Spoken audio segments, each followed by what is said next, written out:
Getting started with music, or even years in, you might feel like you're fighting your DAW just to get the sound you want. And no matter how hard you try, your music just doesn't match what's in your head. So I'm going to share with you the most valuable things that I've learned from my experience as a producer to hopefully help you improve. Some tips in this video are FL Studio specific, but most apply to any DAW. I've also added chapters, so if you already know a tip, you can jump ahead. Okay, so the first tip I have in this video is layering. I used to watch a bunch of like EDM tutorials and stuff, and they'd always be like, yeah, just layer your stuff, man. Here's this, here's that, and here's how it all layers together. And I'd be like, okay, yeah, I'm gonna go into my own project, and I'm gonna throw a bunch of sounds together and hope it sounds good. Do not do that. When you're layering, you need to layer with intention, and I'm going to show you what that means. For this example, it's going to be more EDM, but this applies to every single type of music you're making. So say you have a synth sound, and it sounds a little bit like this. On its own, it sounds alright, but it's not exactly full. If we want a super hard, heavy-hitting super saw, we want something a little bit more full. So you'll notice, if we look at this in an EQ, we've got a lot going on here, not much lows, and we've got not much highs. Now that I know that I want to layer this with something, I can find something that has a bit more highs since this sound is lacking that. So now I've just found these chords. And as you can hear, it has a ton of highs in it. So whenever I layer these sounds together, you can already hear that the high end sounds a lot more pronounced and it sounds a lot more full. But just to be even more intentional with my layering, since I already know that the other one has enough mids, I'm going to just cut a lot of that out from this sound and leave only the highs. And then after adding in a bass, you can already hear that it sounds pretty full.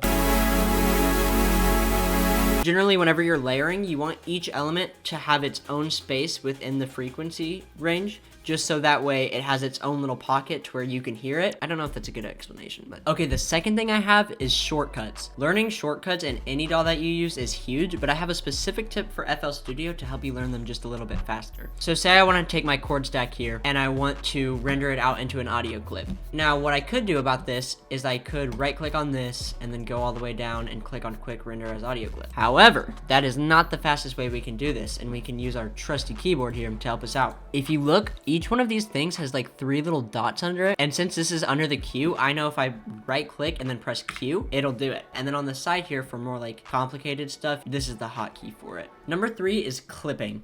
Now this took me way too long to learn what clipping was. Some of you may already know what clipping is, but I'm going to give a brief overview of it and show you how to use it fully. What is clipping? Basically, whenever you have a sound here, anytime it goes over 0 decibels, it's going to start clipping. What does clipping even mean? Basically, it'll start kind of distorting, so that might sound bad and like you would never ever want anything to clip. But if you use it to your advantage, you can make things sound just so much warmer and harder. And if you ever listen to a lot of music with really hard-hitting kicks, there's a decent chance that they're actually clipping. Now, as you can see, whenever I play this kick, it's not quite clipping just yet. And you can know it's clipping by the red here. But whenever I turn this up, you can see it gets a little bit higher, and now it is clipping. And it might be hard to tell the difference, but if I were to play this in combination with other elements, you would hear the clipping a lot easier. And I'm going to push it even further just to show you what clipping really does. As you can hear, it's totally distorted. Now, if you try this, you may notice, oh shoot, my stuff isn't actually clipping. Why is that? In FL Studio, sometimes you have a limiter on by default. And what that does is it completely takes your song and it reduces the volume to get it back into a normal range. I don't know if that made any sense, but essentially, if you have a limiter on, you physically cannot clip anything. If you don't want to be clipping, then that's fine, but I still don't recommend having a limiter because it can make volumes and stuff just weird. So instead, go on your master, get rid of your Fruity limiter, and we're gonna look for Fruity Soft Clipper. Now that we found Fruity Soft Clipper, so you can sort of hear a difference without and then with. Obviously that sounds really bad. Using clipping to your advantage can totally make your stuff sound warmer and give it a more hard-hitting feel. Number 4, comparison is the thief of joy. This is more of a mindset type of thing, but I've learned as a producer, you really just can't compare yourself to anyone else. Whenever you're starting out especially, you'll see a lot of people and be like, man, this person is just so much better than me. It really doesn't matter because everyone has their own kind of journey and their own sort of sound. For me, I've found myself be like, man, this person is so much better than me. And it may not even be the case that they're better than me, it's just that I've gotten so worn out almost from my own sound that I will sometimes like forget oh, I have this own unique thing that no one else has. So if you compare yourself, you're just not going to get anywhere. You're going to sit on your butt and be sad the entire time because you're going to be like, oh man, I'm just not as good as this person. Number 5, sound selection is absolutely key. So when you're making music, you need sounds. You need drum sounds, you need instrument sounds, you just need sounds in general. And sound selection is probably the most crucial thing you can have because it's nearly impossible to make a bad sound good with effects, but you can make a good sound even better. It doesn't even necessarily matter where you're getting your sounds, it just matters how they fit into your mix. But what I recommend doing is, as you're playing your song, you're listening to it right here, you've got your song going and you're like, I need a hi-hat. So you go here, click in these hi-hats, and just whatever one feels the most natural to you, whichever one feels fits and complements it the best, choose that one. Number 6, always try new things. For me, I find it easy to get stuck in the way I do things, and that kind of leads you to being a stale producer. Having your own workflow is definitely good, but switching things up sometimes will help push your boundaries as a producer and help you learn new things, and having more sounds and more tools available to you is always a good thing. If you don't ever start with samples, try starting with samples.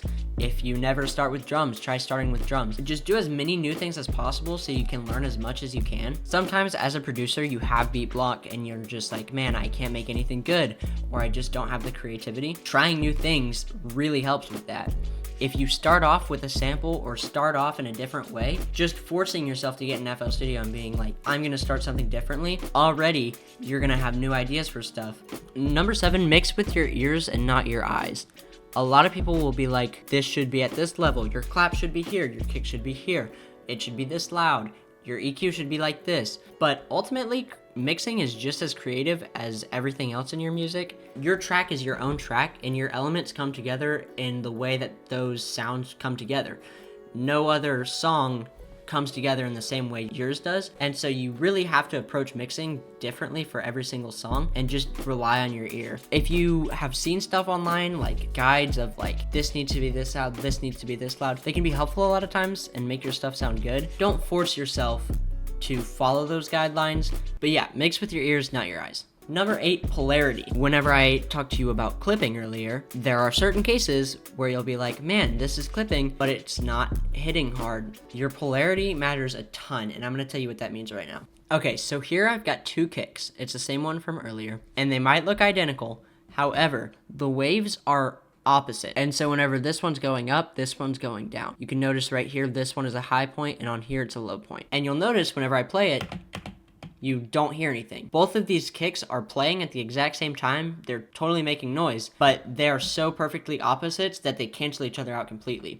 And so this right here is what can happen with your bass and your kick. They can be completely opposite and it doesn't hit nearly as hard as it should. So if you're ever like, my kick is not hitting hard enough, you can go in here and click on this little reverse polarity thing. It'll flip-flop the wave. Okay, number 9, I got stereo widening. Now what the heck is this?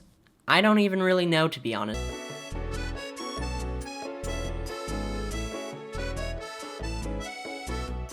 If we go back to our little synth example here, sounds cool, sounds nice and full. We can make it sound even cooler by taking this little knob and boosting it this way. And now, if you have headphones in, you'll be able to hear it sounds a lot wider. And then if I put it in mono, it sounds like this. Mono basically just means that both ears are playing the exact same thing at the exact same time. You do have to be careful whenever you're messing with your stereo separation because it can make things sound louder than it actually is. But a way to fix that whenever you're mixing is go here and take your master track and just set it to mono. And then mix while you're in mono for just a little bit to get your levels actually right. And then whenever you come back into stereo, everything should sound more balanced. Just like layering, how each thing should have its own space, you can use panning and your stereo separation to fill unique spaces between each ear. Now the last thing I have is to take feedback. Discord is a really good place to send stuff, and while you're in Discord, you can find producers who are better than you, and a lot of them, if you just send them a DM and you're like, hey man, I heard this thing you made, it was really good, I was just wondering if you could tell me a little bit about how you made that, or how you got this specific sound. A lot of producers are super chill and will give you feedback, and if they don't, then it's whatever, you know.